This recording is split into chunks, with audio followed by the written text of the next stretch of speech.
The Cecily Brown Integrated School on Nevis won the recycling competition held under the auspices of the St. Kitts and Nevis Solid Waste Management and Recycling Project.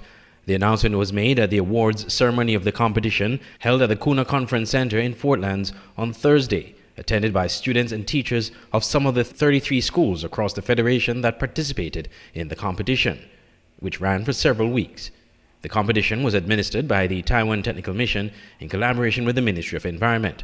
Under the competition, the students were required to gather as many plastic bottles as possible, which were collected each week, weighed, and tabulated. The winners were determined by the average pounds of plastic collected by each student. The winning school collected 582.46 pounds of plastic.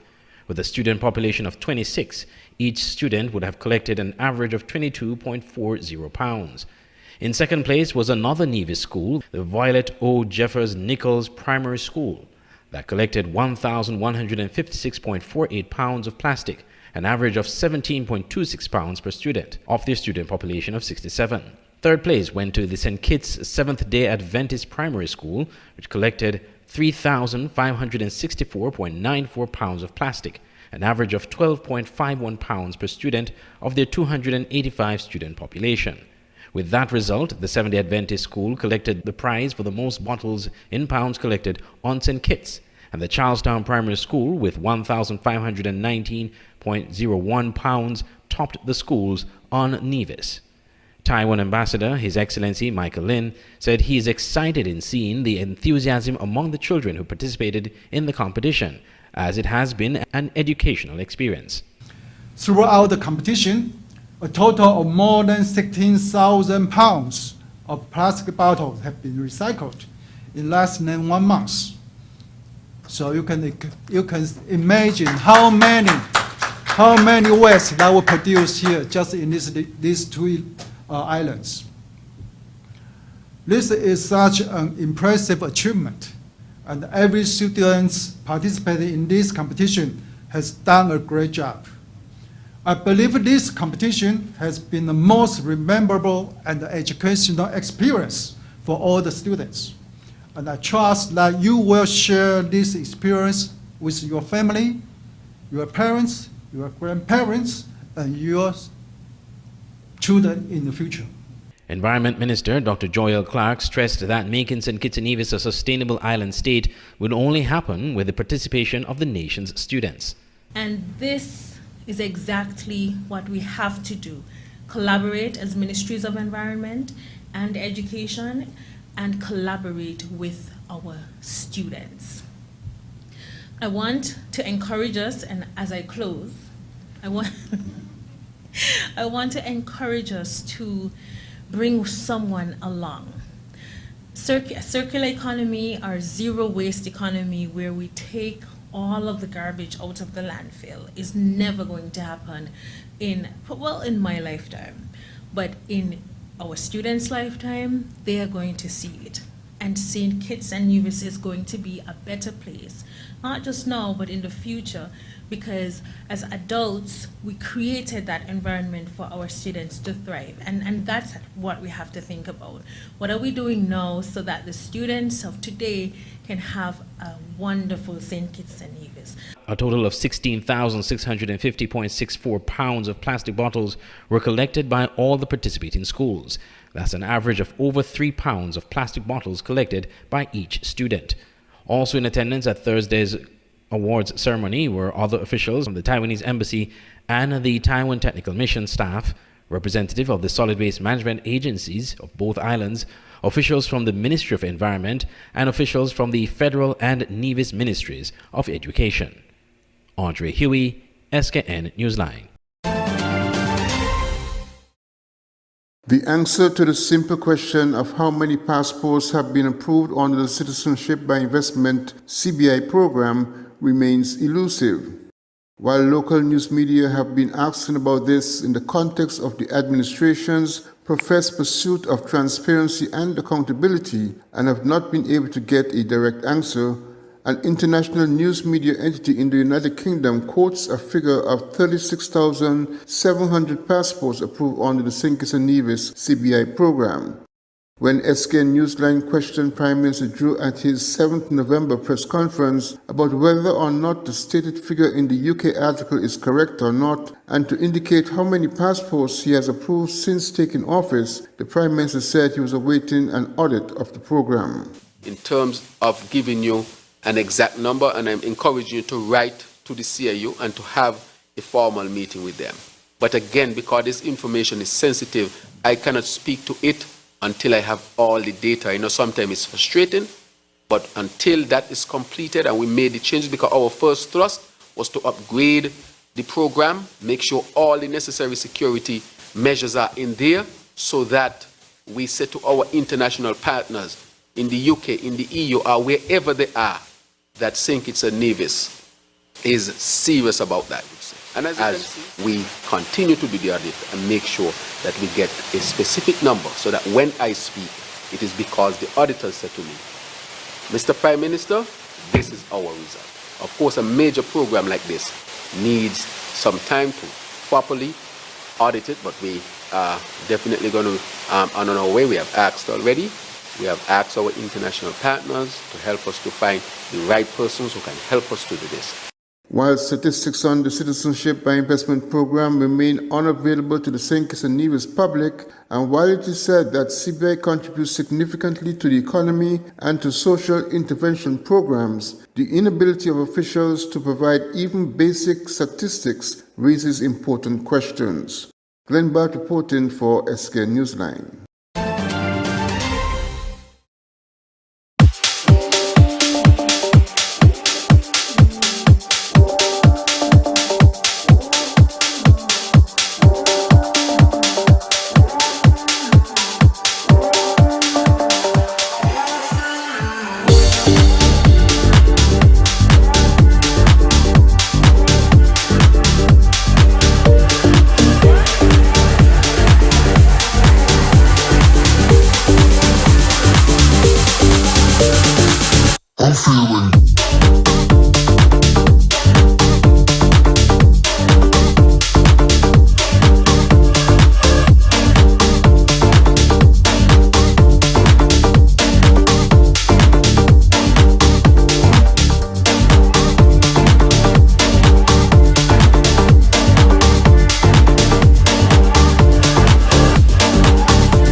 It's beautiful.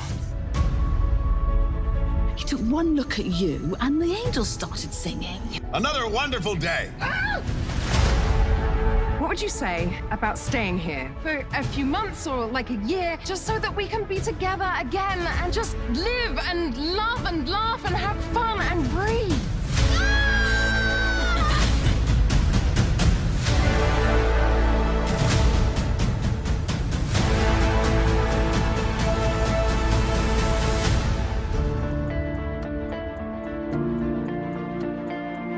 Why are you hiding out on a little Caribbean island, singing in a beach bar?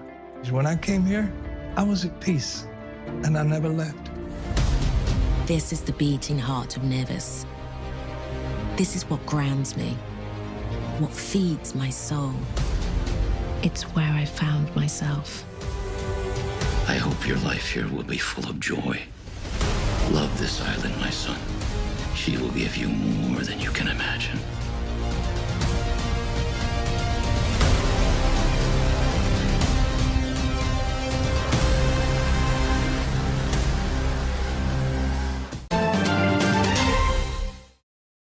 The Eastern Caribbean Central Bank opened its 40th anniversary global conference today, 8 November 2023, with delegates from around the world, including Africa, Europe, and oceanic states of the Pacific.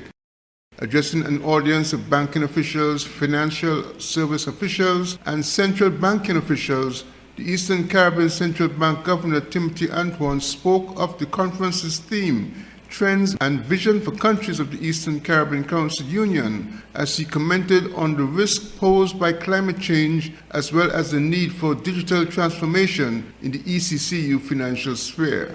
The shocks keep coming. And as we deliberate on our theme, Fit for the Times, Building Resilience, and Embracing Innovation for Transformation, I wish to briefly highlight 3 key points before I sit. 1, climate risk is financial risk. 2, digital innovation is critical for financial inclusion and resilience. And 3, financial stability, financial inclusion, and resilience require strong regional and international cooperation.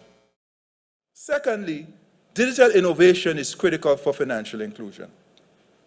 The payment system must work for all except illicit actors. I repeat, the payment system must work for all except illicit actors. The ECCB is modernizing its payment system, recognizing the significance of strong oversight policies to support financial inclusion and resilience. Results from our inaugural financial inclusion survey indicate about 3 in 5 persons in our region do not have bank accounts. And of course, we have a specific challenge with the ease or lack thereof of opening a bank account. And we will hear from the working group on Friday when we get a report on that. Therefore, as smartphones continue to proliferate with high mobile cellular subscription, we believe that central bank digital currencies, CBDCs, could have bridged the, financial inclusion gap. Consequently, the ECCB intends to move forward with alacrity with its digital currency, Dcash, and will, in the next few months, conclude its pilot and launch Dcash 2.0, which is commercial deployment. Ultimately, customers will choose their channel based on cost, convenience, and dare I say yes, cybersecurity. We simply say, give customers their remote control and let them choose their channels. The St. Kitts and Nevis-based Eastern Caribbean Central Bank collaborated with London-based Central Banking to host a 3-day global conference on green financing, reserve management, and financial technology. The 8th to the 10th November Forum is part of the ECCB's 40th anniversary commemorations being pursued under the theme Fit for the Times, Building Resilience and Embracing Innovation. Glenn Bart reporting for SK Newsline. Swimmers representing the Federation of St. Kitts and Nevis at the upcoming 31st OECS Swimming Championships in St. Lucia departed the country Wednesday on an Inter-Caribbean Airways chartered flight from the Cayenne Jet Lounge of the RB International Airport. The swimmers, along with some of their parents and coaches from the St. Kitts and Nevis Aquatic Federation, gathered at the Cayenne Jet Lounge before their departure and were given a grand send-off by Sports Minister, the Honorable Samuel Duggins, Permanent Secretary in the Ministry of Sports, Valencia Saida, and Ambassador Kenneth Douglas. The Sports Minister addressed the swimmers, noting that while he expects them to win medals, he urged them to perform at their best. Put that at the top of your agenda. You're looking to win. Win medals, win to become better. And with that, as a Minister of Sports, I'll be entirely happy to know that we have a champion team, regardless of any outcome. Sports Ambassador Kenneth Douglas said he was elated when he learned that a team of swimmers would be representing the Federation at the OECS Swimming Championships. And so when I received the call just yesterday to tell me about this, I was very, very elated. And so I'm happy to be here this morning. I want to congratulate all of the athletes, all of the coaches, all of the parents, everyone who have a part in this event. And I just want to wish you all of the luck in St. Lucia. Coach of the swimmers on Nevis, James Weeks, also encouraged the athletes to gain much from their experience at the OECS Championships, giving their best effort to represent the country. Winning right now is not the ultimate goal. What I am interested in is for them to see that conduit that can lead them to the path where they now would be able to win. Because to win, you have to first know and be able to accept failure. Because if you cannot accept failure, what are you going to do when you win? So it's a journey, and I'm glad that they are willing and able to do their best. But I don't want them to do their best. I want them to do a little bit more than their best. Days prior to their departure, President of the St. Kitts Nevis Aquatic Federation provided some insights into the team's preparation. And we're here this afternoon preparing for the upcoming OECS Championship. This is just part of the team. The other team is in Nevis, and they're doing the same thing. They're doing the training. We got training in the ocean, actually, on a 25-meter pool. But we're going to be doing the activities in freshwater, 25-meter pool in St. Lucia. This event is November 10th to the 13th. And so we are preparing our youngsters and our young girls for this event, and we're hoping that they will put their best foot out, because I believe when hard work meets opportunity, there is always success. And so we want to also thank Inter-Caribbean and our good friend in St. Martin, Terence, who has been a great help to us in getting the charter for us. We fly down on Wednesday 8th, returning on the 13th, and we just want to give them some high notes of thanks and gratitude for really working with us, and assisting us and waiving certain fees and stuff like that. So we are happy for that our children can actually get this experience and this exposure on the regional stage. This is just a beginning for greater things to come. Also sponsoring the team is Mr. Uday Nayak, owner of Cayenne Jet, chairperson Richard Berridge, and the staff at Cayenne Jet. Cayenne Jet accommodated the traveling party before their departure. The 31st OECS Championships is scheduled for November 10th to the 12th. The 21-member team from St. Kitts and Nevis are competing in 6 categories. Girls 8 and under, Donissa Wilkinson and Edith Den. Boys 8 and under, George Beasley, Clyde A. Christmas, Gaj Leons, and Chiandrian Tross.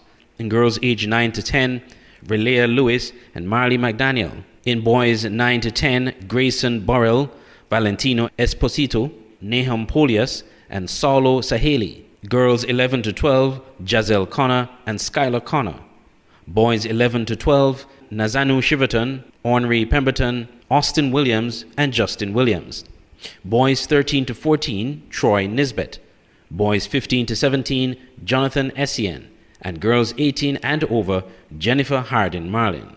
The Eastern Caribbean Central Bank opened its 40th anniversary global conference today, 8 November 2023, with delegates from around the world, including Africa, Europe, and oceanic states of the Pacific.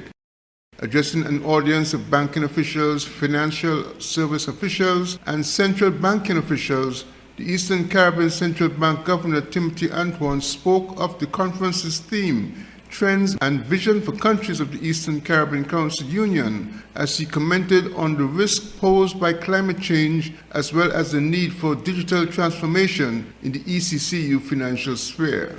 The shocks keep coming. And as we deliberate on our theme, Fit for the Times, building the ECCU. Glenn Bart reporting for SK Newsline.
It's beautiful. He took one look at you and the angels started singing. Another wonderful day. What would you say about staying here for a few months or like a year, just so that we can be together again and just live and love and laugh and have fun and breathe?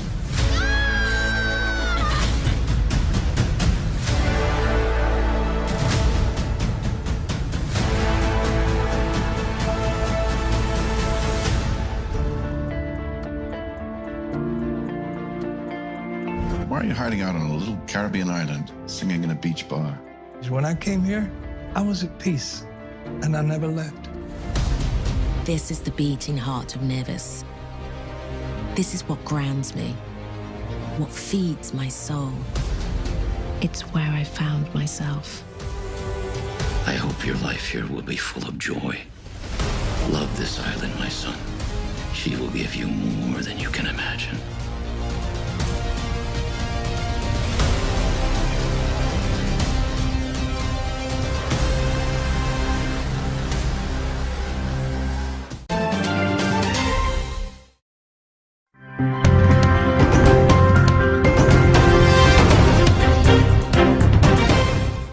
Lower back pain is usually concentrated between the lower edge of the ribs and the buttocks. Chiropractor Dr. Michael Harvey says most of the patients seen in his practice suffer from lower back pain. Now, while it can result from a number of factors like a strained muscle or tendons in the back, as well as arthritis and disc injuries, Dr. Harvey says a number of patients are suffering from the lingering effects of falling off their beds when they were young. As soon as I put them on the adjusting table and I palpate with my fingers, I feel the vertebra, I can see that they fell as an infant by the extreme fibrosis. This is as fibrosis, the stiffness that gets worse and worse every year. So you can kind of age the injury by the degree of fibrotic stiffness in the ligaments of the spine. So putting two and two together, it's quite obvious that they fell in infancy because you can see that sharp curve at the base of the neck. Which is why he stressed that babies should sleep in cribs and not on a bed. And a healthy spine contributes to a healthy body because remember, the brain controls all function in the body. How does it do it? By sending signals down the spinal cord and out the exits between every vertebra. And those nerve branches go off to all of the organs, muscles, and systems of the body. And that's how the brain regulates all function in the body through the spine. And that's why it's so vitally important that our people get their spines adjusted to relieve the pressure on those nerves, not just for relief of back pain, but so they can have a long and healthy life. Dr. Harvey says the pain often gets better with rest and physical therapy. If you have a job requiring heavy lifting, you must wear a support belt, a lumbar support around your waist when you're lifting. Never wear them more than 4 hours per day. They will damage the muscles that hold your back upright. And the other thing for people who do a lot of lifting and develop back pain, we want them to shift the weight from the back to the legs. Your quadriceps, your front thigh muscles are the biggest muscles in the body. So we want our chiropractic patients to bend their knees when they lift and pick something up, bend their knees again when they put it down. Icing the affected area for at least 20 minutes also helps. With your health report, I'm Shamela Pullen, wishing you good health. The United Workers' Party is criticizing the government for the deteriorating state of the island's infrastructure, particularly the roads, claiming that potholes are hindering progress and causing disruptions. It is very important that our roads are maintained by our government. However, we have heard from the government that at the moment, that is not a top priority.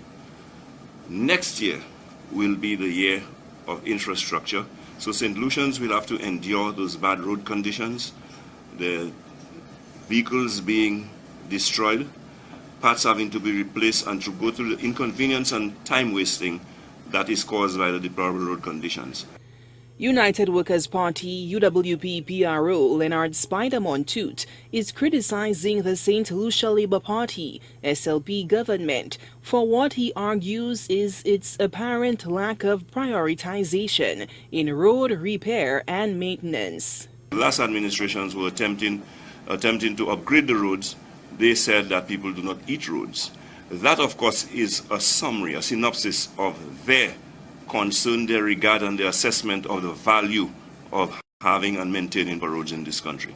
It should be noted that the Ministry of Infrastructure has embarked on a 2-month road repair and maintenance project ahead of the rollout of Infrastructure 2024.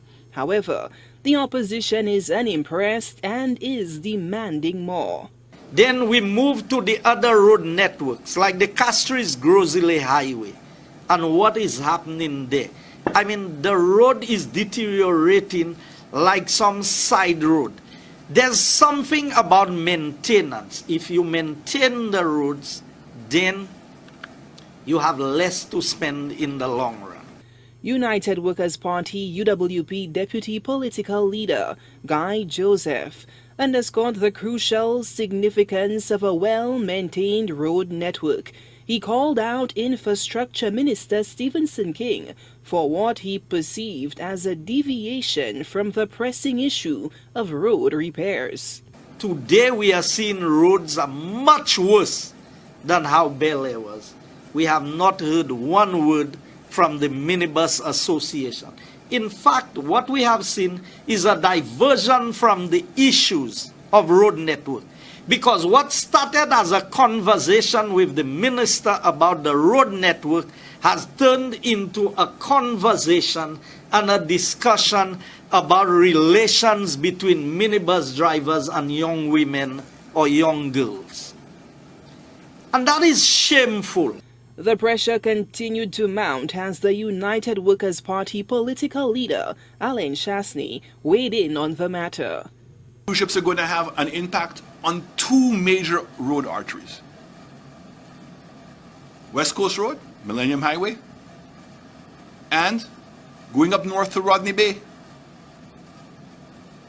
Look at the conditions of those roads. Look at the traffic, and that is without cruise ships being in port. Hundreds of taxi drivers who are depending on their livelihoods, on traversing those roads, are going to be marginalized. The general public is going to be further marginalized. But meanwhile, this government that is obsessed with excuses and mismanagement. The contentious issue of road repairs remains a major topic of discussion on the airwaves. The highly anticipated and debated Infrastructure 2024 is a pledge by the ruling government to bring a concerted focus on improving and upgrading the road networks throughout St. Lucia.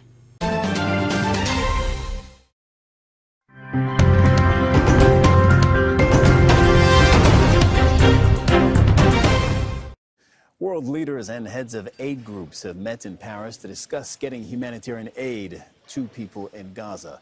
The talks aimed at mobilizing funding and emergency assistance. They're also dealing with how to set up supply lines for essential resources, including water, fuel, and electricity.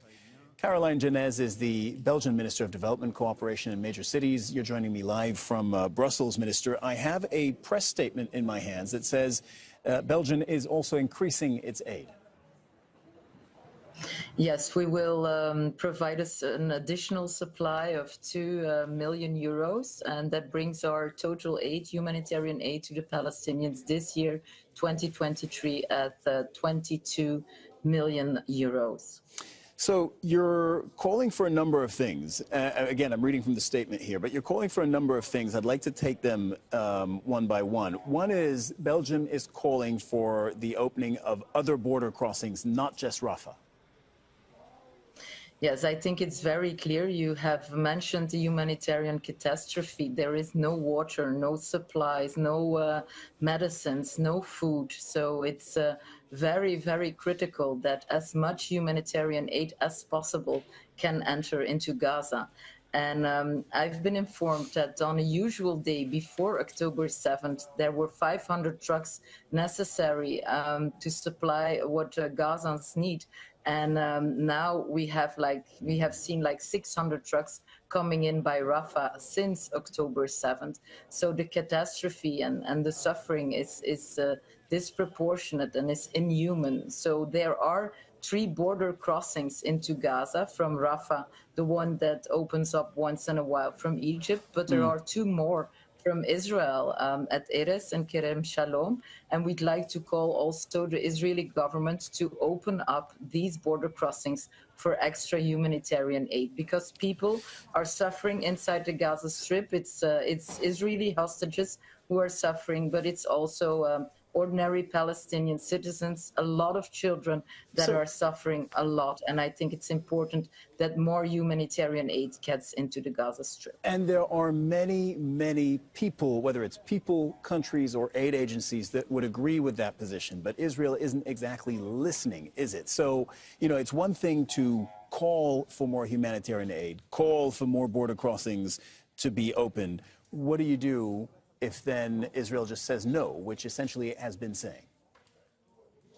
Yeah, I think the international community has to mount the pressure. That's very clear. Also, the Americans, the European Union, other Arab states, the Arab League, we have to mount the pressure because it's essential. Well, that will be a dialogue at first sight, but also the Belgian government, for instance, is considering the recognition of the state of Palestine, because I think we can only solve and end this violence through negotiations. Palestinians and Israelis alike have the right to live in peace, to live in security, and that means that we also, next to the state of Israel that has been recognized, we have to recognize the existence of the state of Palestine, and that's the only tenable solution in the long term for peace and security for both peoples. So Minister, I'm going to have to run, but you said something very important. You are considering recognizing the state of Palestine as a way to put pressure on Israel. What is the threshold that would bring Belgium to cross that Rubicon and recognize the state of Palestine? Sorry if I misspoke earlier. Recognize the state of Palestine. Well, I think it's important that we give a signal with a lot of European member states, like bigger member states like Spain are considering the same. And what we will also do, and I think that's important to tackle impunity, we will fund an additional 5 million euros to the International Criminal Court, because there has to be independent research on what is happening in Gaza right now. There are atrocities being run by Hamas in Gaza and by the Israeli Defense Forces. So it's important that the international prosecutor of the ICC gets his job done. Minister Caroline Janez, thank you very much for joining us on the program here on Al Jazeera today. On Monday, 6 November, following a lengthy investigation, French judges decided they had enough evidence to indict and prosecute former Congolese militia leader Roger Lumbala. He headed the RCDN armed group during the Second Congo War. He will stand trial before the Court for complicity in crimes against humanity committed in 2002 and 2003 in Ituri and North Kivu. This indictment comes after nearly 3 years of investigation, during which victims supported by NGOs were able to testify despite state of siege and restrictions imposed by COVID.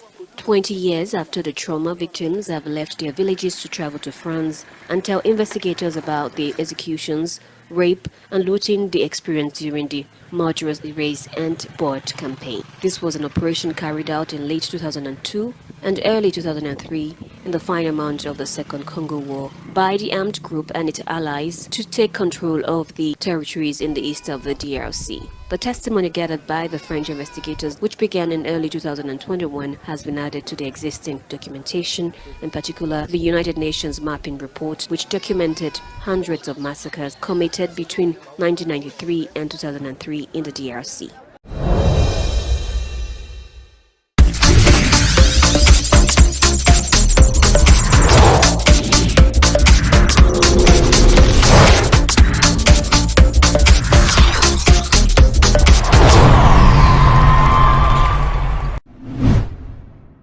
Pakistan Women A won the toss at the Gaddafi Stadium in Lahore and invited the West Indies to bat, and the regional side settled nicely with a solid first wicket stand of 59, which started with Quiana Joseph and Shabika Gajnabi, before Gajnabi retired with a score on 8, and Rashada Williams came in.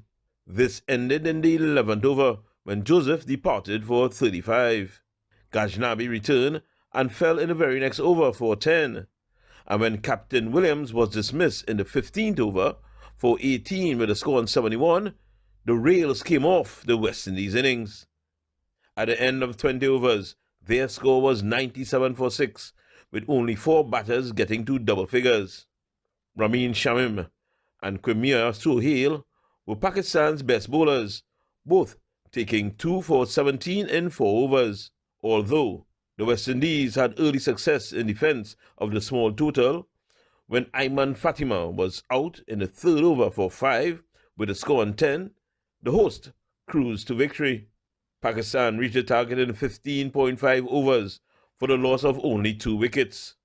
Shawal Zulfiqar top scored with 39 not out, while Gul Feroza contributed 23 as Pakistan women's A team won the Tri-Series final by 8 wickets.